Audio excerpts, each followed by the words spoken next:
Apa jadinya bila kita menjalani hari demi hari, tanpa pernah tahu mengapa kita ada? Bangun di pagi yang sama, menjalani rutinitas yang sama, tersenyum kepada orang-orang yang sama. Tapi jauh di dalam dada, ada suara kecil yang tidak pernah benar-benar diam. Suara yang berbisik, apakah ini memang hidupku? Apakah hanya ini yang tersisa dari semua mimpi yang dulu pernah ada? Untuk apa semua ini? Semua lelah ini, semua usaha ini, kalau pada akhirnya aku tidak tahu kemana arahnya.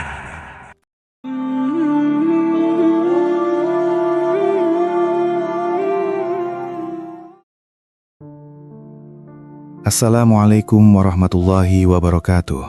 Saudaraku, ada malam-malam tertentu yang terasa berbeda. Bukan karena hujan, bukan karena ada kabar buruk, bukan karena seseorang menyakiti kita. Hanya sepi yang datang tanpa izin. Kita duduk di sana, mungkin di tepi tempat tidur, mungkin di depan jendela yang gelap. Dan tiba-tiba sebuah pertanyaan muncul dari sudut yang paling dalam dari diri kita. Untuk apa sebenarnya kita ini hidup? Pertanyaan itu datang bukan karena hidup kita rusak. Justru seringkali ia muncul ketika segalanya tampak baik-baik saja dari luar. Pekerjaan berjalan, keluarga sehat, orang-orang di sekitar kita tidak tahu bahwa jauh di dalam dada ada sesuatu yang diam-diam mengetuk. Sesuatu yang tidak bisa dibeli, tidak bisa diisi dengan kesibukan, tidak bisa diusir dengan hiburan. Ada yang kurang. Kita tidak tahu namanya, tapi kita tahu rasanya. Izinkan kita duduk bersama sejenak di sini. Karena ada lelah yang mungkin tidak pernah kita ceritakan kepada siapapun. Bukan lelah fisik, itu masih bisa ditidurkan. Ini lelah yang lain. Lelah menjalani hari yang sama, bangun di pagi yang sama, mengerjakan hal yang sama, lalu tertidur lagi. Dan esok harinya, semuanya berulang. Seperti roda yang berputar tanpa tahu kemana ia membawa. Seperti kapal yang berlayar di lautan luas. Namun tidak ada kompas, tidak ada bintang yang bisa dijadikan arah. Dan di dalam lelah itu, tersimpan ketakutan yang lebih dalam lagi. Ketakutan yang tidak pernah kita ucapkan keras-keras, karena rasanya terlalu berat untuk didengar orang lain. Takut bahwa hidup kita tidak akan punya arti apa-apa. Takut bahwa suatu hari nanti, kita akan pergi dari dunia ini, dan tidak ada yang benar-benar berubah karena kehadiran kita. Takut meninggalkan dunia ini, seperti daun yang jatuh, tanpa suara, tanpa jejak, tanpa makna. Dan di atas semua itu, ada kekosongan yang paling sunyi dari semuanya. Hampa yang tidak diakui. Karena bagaimana mungkin kita mengeluh ketika Allah sudah memberi kita begitu banyak. Tapi tetap saja, di balik semua yang sudah ada ruang di dalam dada yang terasa seperti rumah yang lampunya tidak pernah menyala. Inilah yang ingin kita bicarakan hari ini. Bukan dengan cara menghakimi, bukan dengan cara menggurui, tapi seperti dua sahabat yang duduk bersama di malam yang jujur dan membicarakan hal-hal yang paling sungguh-sungguh dalam hidup. Karena kita bukan kebetulan, dan sudah waktunya kita tahu alasannya. Mulailah dari hal yang paling mendasar dari segala yang ada. Sebelum kita lahir, sebelum nama kita ada, sebelum wajah kita dikenal oleh siapapun, Allah sudah memiliki alasan untuk menghadirkan kita. Ia bukan Allah yang lalai, Ia bukan Allah yang menciptakan sesuatu tanpa tujuan. Dan ketika Ia memilih untuk menciptakan kita, ada kehendak yang sangat dalam di balik pilihan itu. Allah berfirman dalam Al-Quran, dalam surah yang namanya sendiri sudah penuh makna, Adz-Dzariyat. Dan aku tidak menciptakan jin dan manusia, melainkan agar mereka beribadah kepadaku. Ibnu Katsir rahimahullah menjelaskan bahwa yang dimaksud ibadah di sini adalah ketundukan yang menyeluruh, bukan sekedar gerakan sholat atau bacaan zikir, melainkan seluruh hidup yang diarahkan kepada Allah. Setiap napas yang diambil dengan sadar, setiap langkah yang dipijak dengan niat. Dan inilah yang membuat hati bisa berhenti sejenak. Ibadah bukan beban yang Allah letakkan di atas pundak kita. Ibadah adalah alasan paling murni mengapa kita ada. Ia bukan kewajiban yang memenjarakan. Ia adalah rumah yang menunggu kita pulang. Ketika kita sholat dan merasakan dada sedikit lebih lapang, itu bukan kebetulan. Ketika kita berzikir dan malam terasa sedikit lebih tenang, itu bukan sugesti. Itu adalah jiwa kita sedang melakukan apa yang Ia memang diciptakan untuk melakukannya. Tapi Allah tidak berhenti di sana. Ia tidak menciptakan kita hanya untuk berdoa di sudut kamar, lalu duduk diam dan menunggu waktu berlalu. Ada peran yang lebih besar yang Ia percayakan kepada kita, peran yang bahkan membuat para malaikat bertanya-tanya ketika pertama kali mendengarnya. Dan ingatlah ketika Tuhanmu berfirman kepada para malaikat, sesungguhnya aku hendak menjadikan khalifah di bumi. Mereka berkata, apakah engkau hendak menjadikan orang yang merusak dan menumpahkan darah di sana, sedangkan kami bertasbih memujimu dan menyucikan namamu? Dia berfirman, sungguh, aku mengetahui apa yang tidak kamu ketahui. Allah mengetahui apa yang tidak malaikat ketahui. Dan yang Allah ketahui itu adalah kita, adalah potensi kita, adalah kemampuan kita untuk tidak hanya memuji Allah dengan kata-kata, tapi merepresentasikan kehendaknya di muka bumi dengan tindakan nyata. Kita bukan penonton dalam pertunjukan besar ini. Kita adalah khalifah, wakil Allah di bumi. Setiap kali kita berbuat adil dalam hal kecil sekalipun, setiap kali kita menjaga sesuatu yang dipercayakan kepada kita, setiap kali kita memperlakukan orang lain dengan hormat, kita sedang menjalankan amanah terbesar yang pernah ada. Mari kita diam sejenak dengan itu. Rasakan beratnya dan rasakan kemuliaannya. Berbicara tentang amanah, ada ayat yang mungkin belum banyak kita renungkan sedalam-dalamnya. Sesungguhnya kami telah menawarkan amanah kepada langit, bumi, dan gunung-gunung. Tetapi semuanya enggan untuk memikul amanah itu, dan mereka khawatir tidak akan melaksanakannya. Lalu dipikulah amanah itu oleh manusia. Sungguh, manusia itu sangat zolim dan sangat bodoh. Langit menolak, bumi menolak, gunung-gunung yang kokoh itu menolak, tapi manusia menerimanya, kita menerimanya. As-Sa'di Aimahullah dalam tafsirnya menjelaskan bahwa amanah ini mencakup seluruh tanggung jawab keagamaan untuk mengenal Allah, untuk menaatinya, untuk memikul konsekuensi dari setiap pilihan. Ini adalah beban yang tidak sanggup ditanggung oleh ciptaan-ciptaan yang jauh lebih besar dari kita secara fisik. Tapi manusia, kita menerimanya. Bukan karena kita lebih kuat dari langit, tapi karena Allah memberikan sesuatu yang tidak Ia berikan kepada langit dan bumi. Akal, kehendak bebas, dan kemampuan untuk memilih. Itu bukan kelemahan, itu adalah kehormatan. Maka ketika hidup terasa berat, ketika amanah terasa terlalu besar, ingatlah, kita bukan orang yang dipaksa memikul sesuatu di luar kemampuan.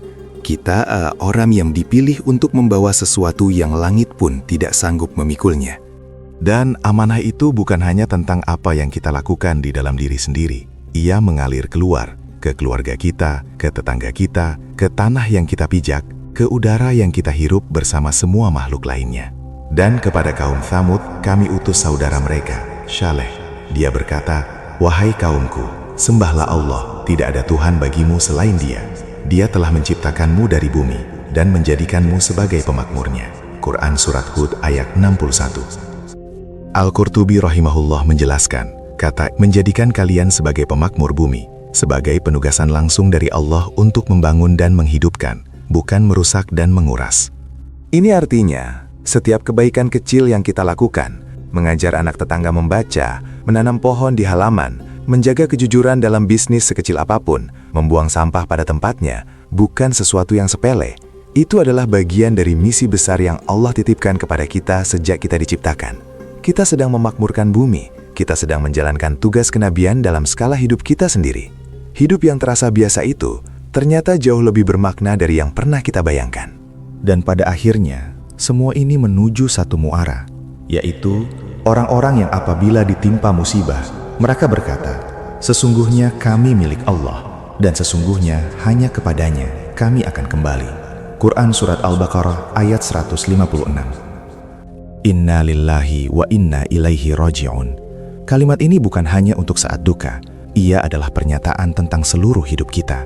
Kita milik Allah sepenuhnya, selamanya, dan kita akan kembali kepadanya. Tidak ada yang bisa menghentikan itu, tidak ada yang bisa mengubahnya.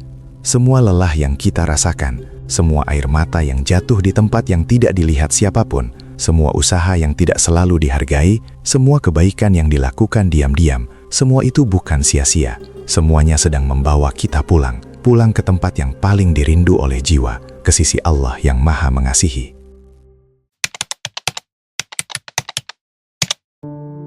Ada sebuah hadis yang perlu kita renungkan bersama. Rasulullah Shallallahu Alaihi Wasallam bersabda, sesungguhnya Allah tidak melihat kepada rupa dan harta kalian, tetapi Dia melihat kepada hati dan amal kalian. Hadis riwayat Muslim nomor 2564. Allah tidak menilai seberapa besar hidup kita dari luar. Ia melihat ke dalam, ke tempat yang hanya ia dan diri kita sendiri yang tahu isinya. Dan disinilah rahasianya. Hidup tanpa tujuan yang berasal dari Allah adalah penderitaan yang paling sunyi.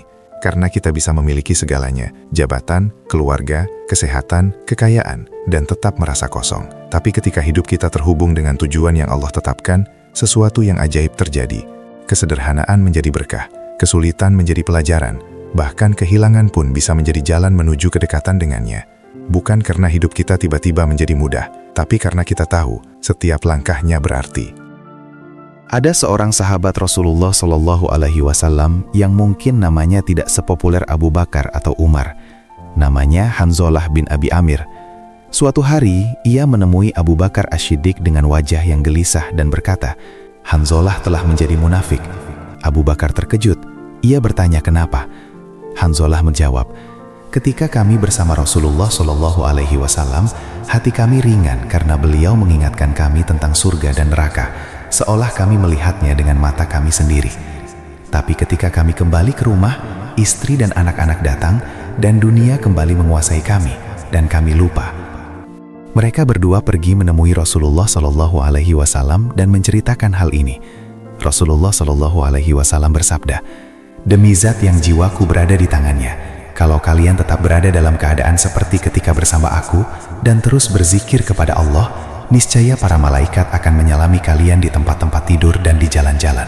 Akan tetapi wahai Hanzalah, ada waktu tertentu dan ada waktu tertentu." Hadis riwayat Muslim nomor 2750. Ini bukan hanya kisah tentang Hanzalah. Ini adalah kisah tentang kita semua. Tentang betapa manusiawinya perasaan itu. Hati yang naik turun, iman yang pasang surut, semangat yang kadang menyala dan kadang meredup. Dan Rasulullah Shallallahu Alaihi Wasallam tidak menghakiminya. Ia memahaminya. Karena mempertahankan tujuan hidup bukan tentang selalu berada di puncak, tapi tentang selalu kembali setiap kali kita jatuh. Hanzalah tidak munafik. Ia hanya manusia, dan kita yang merasakan hal serupa hari ini juga tidak. Kita hanya sedang dalam perjalanan. Maka ketika kekosongan itu datang lagi, dan ia pasti akan datang lagi, ketahuilah ini. Rasa hampa itu bukan tanda bahwa hidup kita gagal. Ia adalah undangan. Undangan dari Allah untuk berhenti sejenak dari kebisingan dan kembali mendengarkan suara yang paling penting dari semuanya. Rasulullah Shallallahu Alaihi Wasallam menyampaikan firman Allah dalam sebuah hadis qudsi. "Aku sesuai dengan prasangka hambaku kepadaku. Aku bersamanya ketika ia mengingatku. Jika ia mengingatku dalam dirinya, aku pun mengingatnya dalam diriku." Allah bersama kita, bukan di tempat yang jauh, bukan di balik langit ketujuh yang tidak bisa kita jangkau. Ia bersama setiap ingatan yang kita hadirkan tentangnya, bersama setiap air mata yang jatuh karena kerinduan kepadanya, bersama setiap malam sunyi yang kita isi dengan berdiam dan bertanya, "Ya Allah, untuk apa aku ini ada?" Ia mendengarnya. Ia selalu mendengarnya. Dan kini, dari semua yang kita bicarakan bersama, ada 4 hal yang bisa kita mulai lakukan. Bukan besok, bukan setelah segalanya sempurna, tapi hari ini, dari titik hidup kita yang sekarang. Yang pertama, tulislah satu niat. Bukan niat yang besar dan muluk. Pilih satu aktivitas yang sudah biasa kita lakukan. Bekerja, memasak, mengantarkan anak. Lalu sebelum melakukannya, bisikan dalam hati, "Ya Allah, ini untukmu." Satu niat itu mengubah rutinitas menjadi ibadah, dan dari sanalah makna itu tumbuh. Yang kedua, temukan satu amanah kecil yang selama ini kita tunda. Mungkin ada seseorang yang menunggu kita meminta maaf. Mungkin ada janji kecil yang belum ditepati. Mungkin ada tanggung jawab yang diam-diam kita hindari. Selesaikan satu hari ini, karena menjadi khalifah dimulai dari hal sekecil itu. Yang ketiga, lakukan satu kebaikan yang tidak diketahui siapapun. Bukan untuk dipamerkan, bukan untuk diceritakan. Sembunyikan ia di antara diri kita dan Allah. Letakkan makanan di depan pintu tetangga yang kesulitan. Bayar hutang orang yang tidak tahu siapa yang membayarnya. Berdoa untuk seseorang yang tidak mengenal nama kita. Inilah memakmurkan bumi yang paling murni. Yang keempat, sebelum tidur malam ini, ucapkan kalimat itu dengan penuh kesadaran. Inna lillahi wa inna ilaihi roji'un. Bukan sebagai hafalan, tapi sebagai pernyataan bahwa hari ini, dengan segala isinya, kita kembalikan kepada Allah. Dan esok hari, kita akan kembali berjalan, karena kita tahu kemana arah pulang kita.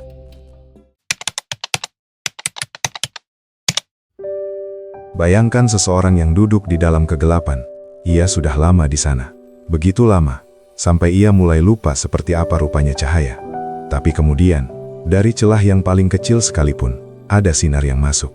Tidak langsung menerangi seluruh ruangan, hanya seberkas. Hanya cukup untuk ia melihat bahwa ia tidak sendirian, bahwa ada pintu, bahwa ada jalan. Itulah yang terjadi ketika kita mulai mengerti tujuan hidup kita.